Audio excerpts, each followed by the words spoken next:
is Rex Armstrong, and I am a prop and costume maker. This is Metal Sonic Costume Making, Part 2. So, I thought that today we might actually get to some building. So, let's get to some building. But first, I'm going to show you some of the stuff that I have ready to go for like what's getting built today. So, the tags that are going to go on the chest are going to be this and this. So I made this Metal Sonic logo. I didn't necessarily design it. There are parts of it that I tweaked, but I literally just found this this typeface and just edited it together to say Metal Sonic. These letters right here, they may seem like a random combination of letters, but they're actually like a Sonic inside joke. It's like that trend where people would take the Duel of the Fates from Star Wars Episode 3 and take all the dialogue and do it starting letter by letter, and I basically did that with this. So yeah, there's that. So these two are gonna become tags. I'm gonna get into the rest of this in a second, but I actually do want to go over why I decided to add those flight tags after all. So in my last video, I mentioned how there was a futuristic Spider-Man concept art that originally was part of like the legs. They eventually scrapped the whole idea, and I was looking at it again and was like, maybe I might add those. And then I said no. And then later on I said, you know what, I will add those. And here's the reason why. So I was thrifting and I found this vest while I was out thrifting, but when I was using it and like wearing it for the first time, anytime I would try to like grab this, look at how small this zipper is. The zipper is so small. So anytime I would try to use one of these pockets for how like big they are, I could barely grab it, and it was always a hassle to like reach over and try and find this small zipper and move it over. And then I was going through some old stuff and I found this this Razer flight tag that I won in a contest. I won a bunch of stuff in a Razer store contest, and maybe that's a story for another time. But basically, I decided, you know what, let me throw that on there. And it turned into this little handle that I could grab and then pull the zipper up. And once I did that, I could like reach my finger into the ring here and then open it all the way. I know I'm struggling right now because it's on the hanger, but trust me, when it's on me, it works really well. So then it also works really well for trying to close it too. Again, not great because it's on this hanger. Unfortunately, I only have one of them. So I just went ahead and made another tag from scratch. I tried putting some decals on it. It didn't quite work out.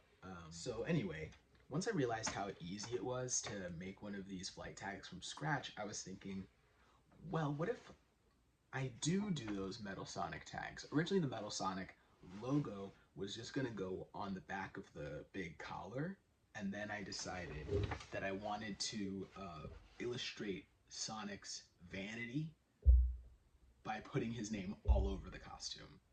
So, and you know, like I said in the first video, using logos and company names and stuff to really give that like corporate vibe to the Metal Sonic character. So I decided, yeah, I'll do the tags because the zippers on the vest are also extremely small, and I want to be able to use them because the cargo pants I have with it, I think it's 2 pockets in the front, 1 pocket in the back, 2 pockets on the legs. So 4 or 5.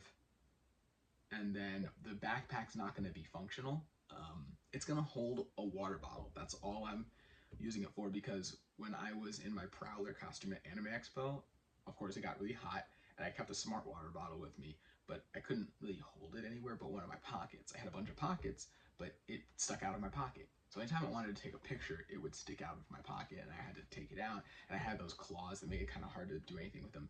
So I decided I want to make, I want to buy a water bottle that's flat, or not flat, but at least like square, and make a specific pocket in the backpack that holds the water bottle, and then it holds nothing else. So I want all of my pockets to be available, is what I'm saying. And if that means I need to make the zippers on the tiny zippers on the pockets more accessible as well, then it looks like these flight tags are the way to go. So that's why I am adding flight tags to this. So I'm going to take you through that. Oh, but before I forget, in my last video, I mentioned how I had this Chaos Corp logo that I made, and then I decided I'm not going to do anything with it. Here's why. While I was searching for the images that got added to the video that mentioned soap logo, I found billboards within the game for Chaos Cola and Chaos Soda. This is what those look like. There we go. So that's what they look like. I was gonna go through and like screen grab them and then take them into Procreate and just make them look like that, pretty much. But then I found pictures of them online on like Redbubble or something, and I did feel a little bad about grabbing them off of Redbubble. But the thing is, if I put in the effort to do that, it would have turned out exactly the same. So I was just like, I'll just do it. I'll just grab it. But hey, if you have the money for a Chaos Cola phone case, sticker, or t-shirt, please support them on my behalf, because I don't. I need to finish this. So yes, these Chaos Cola and Chaos Sodas, I'm going to print them out. I am going to, if I don't laminate them, I'm just going to stick them directly onto the thing, and maybe I'll spray them with like a fixative or a clear coat or something so they don't like wash away. I'm okay if they fade a little bit to make them look a little older. But yeah. Yeah, so let's see what else. Oh yes, I also grabbed the original soap logo. So one of the shoulder pads is gonna have that QR code from before, maybe both of the Chaos stickers, and a soap logo. And the other shoulder pad is going to have my Metal Sonic graffiti logo, maybe another soap logo, maybe a QR code. Like we'll see, we'll like feel it out, and because I've already, the thing is I already printed out the QR code, so that size is what it is. I printed out the no animals icon, so that one's about the size of the QR code, and they're pretty big. They're like that big. And I was thinking I should probably print them a little smaller. So I did make the Chaos Cola and Chaos Soda logos just a tad smaller, because these are sized to printer paper. I'm gonna print them out directly on printer paper, cut them out, and then use them. But something else that I wanted to do and make sure of was that I wasn't wasting space on the paper that it's printing from. So I'm going to be printing these either later today or sometime tomorrow, but I want to try to fill this space so I'm not wasting any paper. These Danger logos, the jet intake, and this Danger are all going to go onto the back turbine. The Danger jet thrust is going to go on top. The Danger jet intake, because it's an intake, I think it would just be best if I put it on my chest somewhere, like right in front of the turbine.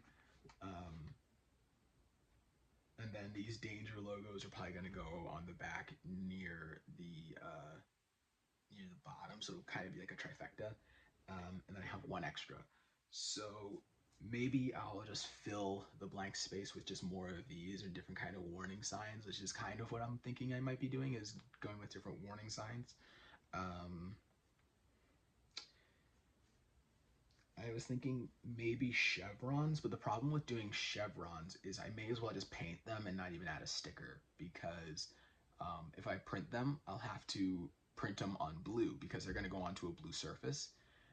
And then there comes an issue of printing in a different color blue, because it's not going to come out exactly the same, especially because the paint that I'm looking at for this whole thing is kind of like a pearlescent chrome blue, so it would just be would just be very clear that this is a sticker. So I may as well throw it on there in paint and then weather it out a little bit or something. So printing out the chevrons or kind of hash markings are not really the move, I think. Yeah, so that's about it. Let me. I think it's time that we move on to what I do have. So this is my kitchen table. This is where I really go to do the bigger jobs. When I do the sewing portion, it's definitely going to be over here. I do not have room to sew over at my workspace. We have the 2 gold buckles, red nylon belt. I made sure to get one that actually fit, so here it is, fit. And here are the Metal Sonic tags printed on paper. So I was on TikTok and saw a method where if you use saran wrap, you can iron paper directly to materials. Now, I tried it on leather and it said to use it on like a t-shirt or canvas. So I actually do have red canvas. So what I'm gonna do is I'm going to be cutting just a bit wider than the belt here, and I'm going to be folding it over to the other side and then sewing it down from the front after I've ironed it on. So I'll be ironing the logo onto the fabric, then putting the fabric around the belt, then taking just where it's lined up over here and sewing it down. But what most likely will be happening is that if I sew it down first, then I line up the paper to here. I printed it so that there would be just a small enough affordance on either side where the thread will have to line up. I may have to cut this just a bit narrower, and then I'll be able to sew without running into the image. And then I'll be able to sew a guide on either side, then iron on the image without running into the thread. So that's what I'm going to be doing next. So I've printed out my Metal Sonic logo here.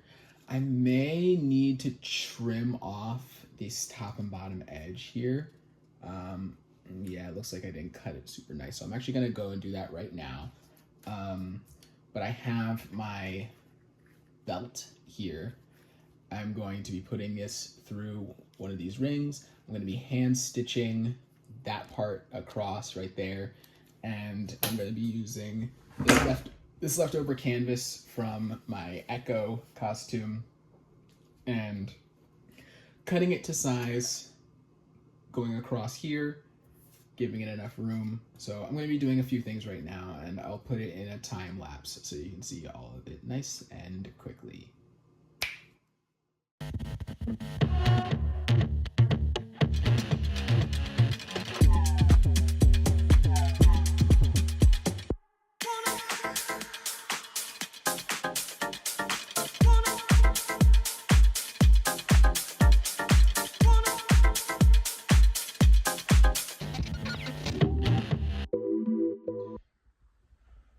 I have an update on the tags. First of all, the fabric portion from that time lapse turned out so much better than I could have hoped, and I can't wait to put it onto its keychain. So I have 2 of these. We got the other one. Look at that. I mean, very simple. With all the sewing that I've done, like I said, that I do by hand, doing it on the machine, and despite it being this simple, it's just really great that it came out this well. And I tried 2 different kinds of stitching on it that you can see. But the ironing on of printed material does not work on canvas. And I'm really disappointed about that because, like, I mean, I know it only worked on the leather because I wrapped it around the leather itself, and even then it didn't like fully hold. But I'm not gonna wrap it around this because I don't want it to look like that. And the printed part, I mean, it well shrunk, so I guess I'll just try gluing it. But yeah, it didn't work. So over on Etsy, I've been making these robot hands, and that square is the exact stencil that I've been using for those that I decided to use for Metal Sonic. These little fins here are cut from the same plastic, and I'm using them to make these three-dimensional shapes that I have to use sandpaper in order to glue them together.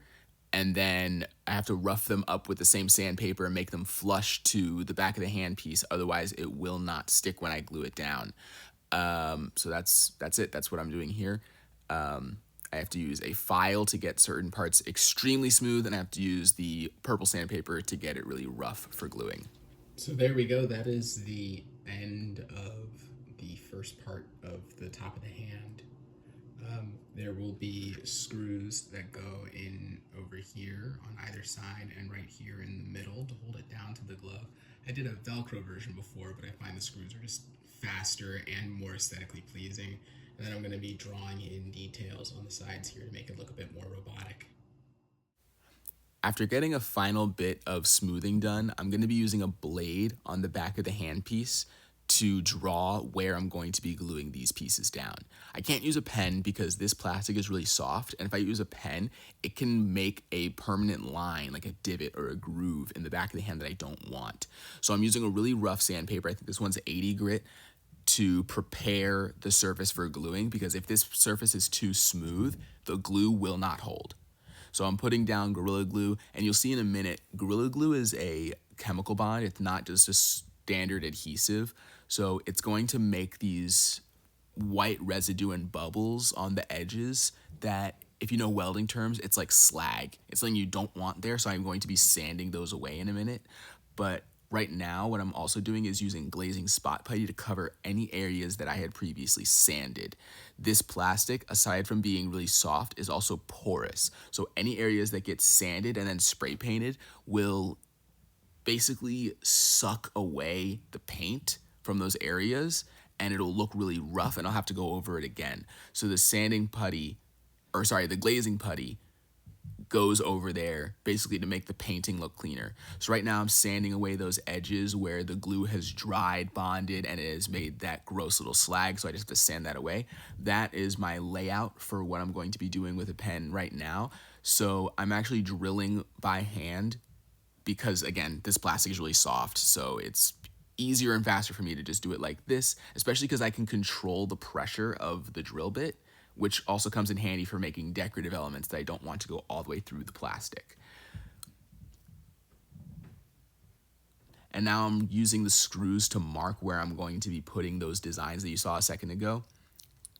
And yes, so this pen that I'm just using is a regular ballpoint pen, and I'm pressing, scoring, and drawing on the details that I want, and basically mapping out an aesthetic detail that basically looks like it's been carved in when really it's just pressed in by a pen, because this plastic is so soft, and that's why I love using this plastic so much. It's durable, really versatile, and in a second I'm going to be using that drill bit again to make some fake screw holes that won't be going all the way through, because I get to control the pressure of it. So there I go, not drilling all the way through, and it makes these neat little dots that are perfect for giving that illusion of this being something robotic.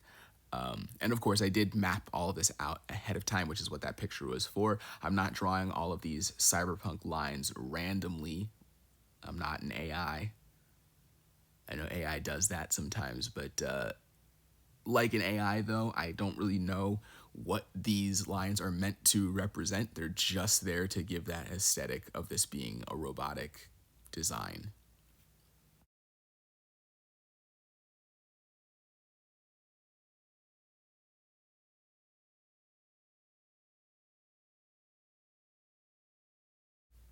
So now I'm just using a really smooth sandpaper to sand away some of that spot putty, because if I don't, its imperfections will show up through the spray paint, and I definitely don't want that.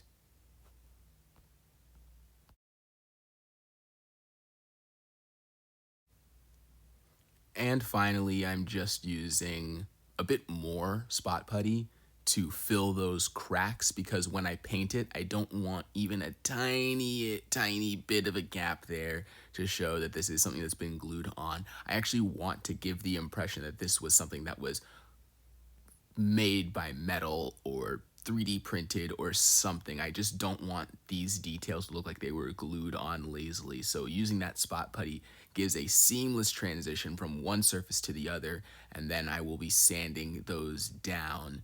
And it's really, really minuscule, but the most important part about me wearing this is that if I don't do it perfectly, I'm going to obsess over it and wish that I had done something a bit more. So I'm just taking that extra bit of care because I myself am my biggest critic. At one point, I even questioned if I even should go through with this step because the back of the handpiece is going to be like a yellow gold kind of color, and these fins are going to be silver. So I was wondering, should I even make this seamless transition, or should I just fill it anyway? And I thought, you know what? Even though I'm going to be painting it different, I need that transition to be there. Otherwise, like I said before, I'm just going to obsess over it and go, but what if, but what if? So I'm just getting through that. So I went ahead and did the spray painting step without filming it because it's spray painting. There's not much I can show you that you don't already know. Just think about what you just saw, then think spray paint it black. And that's what I did. Whatever you're picturing, that's what I did. Except for you, who pictured a dragon in the background. There was no dragon. It was real life spray painting, okay? So, here we go. Ta-da! There we go. So you can see all of those robotic details. Those are just carved with a pen. And if you want to know the material that I used, it's PVC foam. I have a sheet of it right here. I'm not going to pull out that sheet. I'm going to pull out this sheet instead because it's nice and small. This piece of plastic was really interesting too, that I actually just found out about this. I've been working with this stuff for years and I just discovered this. And if I had known about this before, then it would have saved me a lot of trouble with a lot of things. But depending on which way you cut it, it can be used differently. So it's a thermoplastic, which means you can form it with heat. But there's times where it'll be a bit more stubborn for some reason, and I thought it was just the batch. Turns out this way is super easy to bend. This way is not super easy to bend. And I'm like really trying, it just won't go. So sometimes I'll be trying to bend something like an insane curve and it just like will keep kind of coming back, or it'll just be harder to curve. Turns out it's because I needed to be curving it on the curve side. So it's like I kind of curve this way and I bend this way, or I'll just keep it something straight and flat. Like these pieces were actually cut from the really bendy side, but because they were going straight, it actually didn't matter. And if I squeeze it or anything, it's not going to budge because it's all glued down. But when I was gluing it, it was very, very flimsy. But that was also kind of not really by design. It's just when I went to school, a lot of people would use this, and when they were done with their cut, they would just throw it away. And I'm like, you're missing out on every time you try to cut like a small piece and you're like running out, maybe just save your scraps. So I literally save all of my scraps. So all of these are just scraps from years. And there's no way I'm ever gonna go through all of them because I'm always making more scraps. But it just helps if I'm like making a piece that's like kind of big, kind of small. So yeah, every little bit from these fins, including the centers of it, came from one of those scrap bags. Now what's coming next is I'm going to be taping off the fins. Actually, I'm going to be painting the fins silver. Then after they dry, I'm going to be taping those off so I can paint the rest of this its golden yellow color. Now, there's two things about this that I need to highlight is that what I want to do is use a brush like this, a really jagged brush. So as I'm painting on that gold, I can give it a brushed metal look. The problem with that though is that it makes the brush strokes really, really thick. Now what I can do aside from that is I can do this like almost corroded paint look by using a sponge. Not like a kitchen sponge, more like this. So I'll tear off a piece of this. Usually depending on the kind of paint style I'm trying to do, it can actually influence the type of cut that I do. So because I'm trying to make it look strong, to say, the best way to say it is like a strong paint. If I was trying to make it look like rust, I would just rip this in half, and whatever jagged sponge look I get is what I would use to paint. But I'm not trying to do that. I'm trying to make this paint look strong. I'm trying to make the paint look worn, but I'm trying to make it look strong. So it will be a flat edge like this, and I will be painting it just by dabbing it like that. And what ends up happening is you get a seemingly random but even layer of paint. So it won't be flat like spray paint is. Instead, it'll be semi-textured, but it's like so semi-textured you won't even be able to tell. And then that kind of gives me a reason to go back over it with a really smooth sandpaper and give it like weathering damage. I can do weathering damage with a brushed metal look as well. It just feels more real to me that the paint itself has gone through somewhat of a beating before it got weathered, which is why I like the idea of it being the seemingly random sponge dabbed method. So the silver, I may still go over it with a brushed metal look, because that's actually going to be less of it. I also have graphite powder, and I know that graphite powder gives a very, very realistic metal look, but I'm trying to make this metal look a bit shinier. So, but because I'm trying to make the thins look like more like a stainless steel, this color silver that the graphite powder gives when it's fully caking something, it's just not gonna do the trick. So what I am gonna be doing after I give that silver cut look is I'm going to be sanding away some of the paint to make it look a bit more weathered, and I might go over that in graphite powder. That way the top looks more refined, and then what comes underneath it is a bit more rough and not like fully like finished metal. Right now I'm just going to be taping off the areas of the glove that I want to remain black, so the insides of these little grooves, those like vent areas, those are gonna stay black. I'm debating on bringing it all the way to the edge or cutting it off. And if I bring it all the way to the end, then it's just less work for me to bring it all the way to the end like that. So the gloves that I have on Etsy, they'll have these two little black lines in the thumb area, so that when the thumb goes up, they disappear. And when it comes down, you can see them, so it actually looks like how a robot hand would look. So I think I just convinced myself that, yeah, I'm gonna bring those black lines all the way down. So yeah, another reason for the black lines is so that when I paint the silver on, no silver paint seeps in there and then looks like an error, because that would be an error and I don't want that to happen.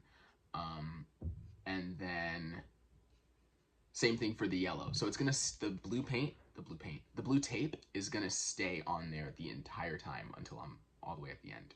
So I'm gonna go watch Terminator and get myself in the mood to be Metal Sonic, and I will be taping this, and at the very end of this video you will see how these look when they're done. One last thing before I forget, sorry about the glare from the light. So there's that seamless edge I was talking about before. So one of the reasons why I'm going to be doing the silver first, then the yellow, is because I decided that what that seamless edge is going to be used for is to make it look like this whole thing is made of that color silver and only these areas are painted that yellow. So glad I did the seamless edge, and it does kind of have a reason.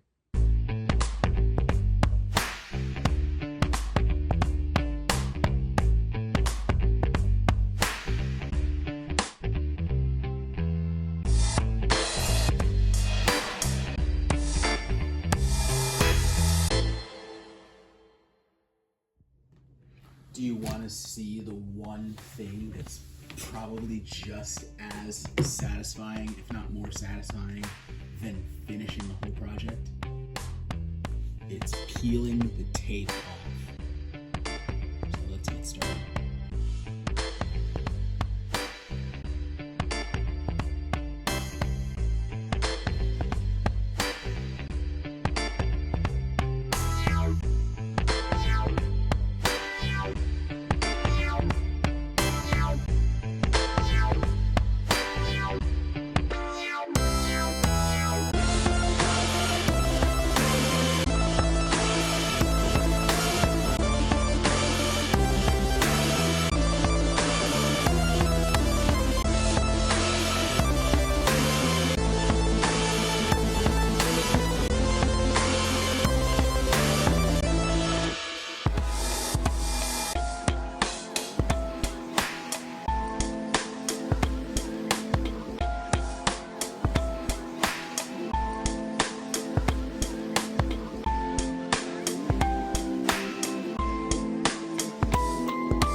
before it's completely dry, and then I'm starting to peel it off. I'm just gonna take all of that silver that I worked on.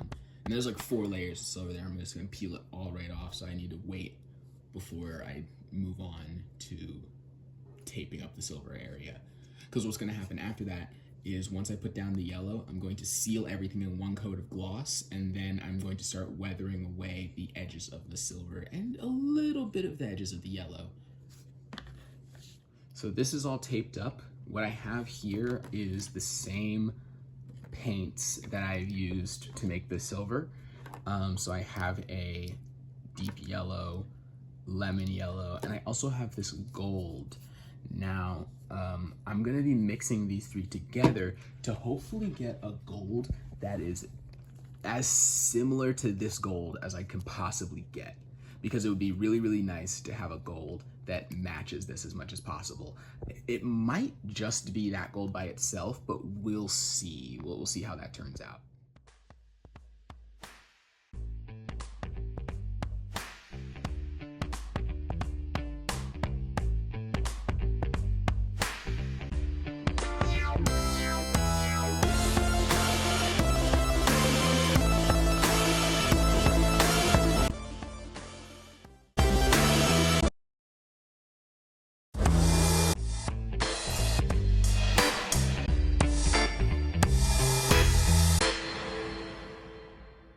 Okay, the video is almost over, I swear. So, I finished the glove armor, which you're gonna see in a sec. It's not like done. It's presentable, definitely, but it's not done. So what I'm going to be doing is I'm going to be battle damaging them just a little bit, because I don't want to lose too much of the work that I put into it. But the metal, the plastic looks like metal for sure, but it's not real yet, you know? So I'm going to be battle damaging the stainless steel looking areas, and I'm going to be battle damaging the painted yellow. So here's what that looks like.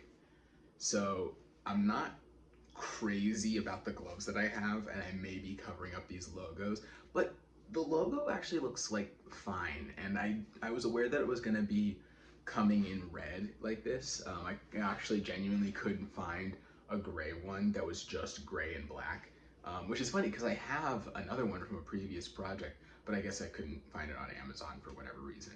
But I was willing to settle with it being red because I'm okay with, as you know, having hints of red here and there in the costume. So that's done, but I'm going to be like wearing the edges of the silver and then certain areas, and I'll actually throw up a concept right here of what that's supposed to look like, so you can see that it's like not terribly worn, but just a little weathered enough that it looks more realistic. So that being out of the way, oh, I also did a survey on my Instagram to see if I should go with silver screws like I originally said, or if I should go with gold ones. And pretty overwhelmingly people said silver. So there we go. And yes, those screws are actually screwing this into the fabric. I didn't do a video of it because I was kind of figuring out how to get a hole in the fabric, and I ended up, what it originally was I was heating up a drill bit and burning through the fabric, and then once the fabric was like burned up a little bit, I would take a skewer and jam it in. Eventually I just skipped the heating up a drill bit part and just skewered it. And then I had to take the screw itself and put it on the end of the skewer on the inside of the fabric, then pull it back out, and it would pop the screw through the fabric. Pretty tedious, so I just decided not to film it. So yes, next thing, I finally went and got transfer paper. There we go.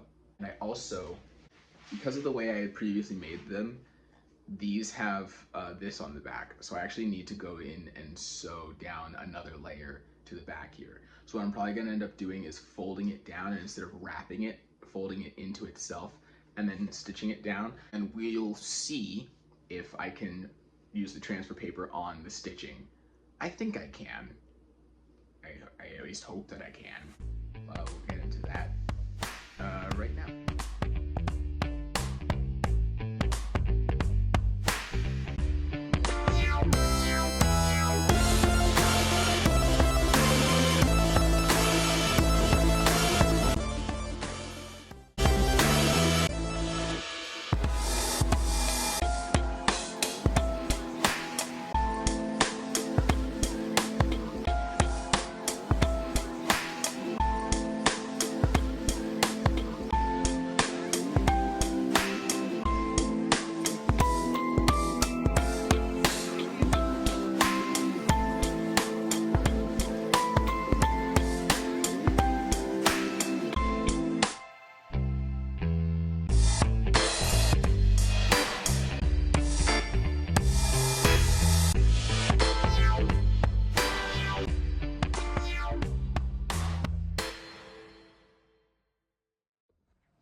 go.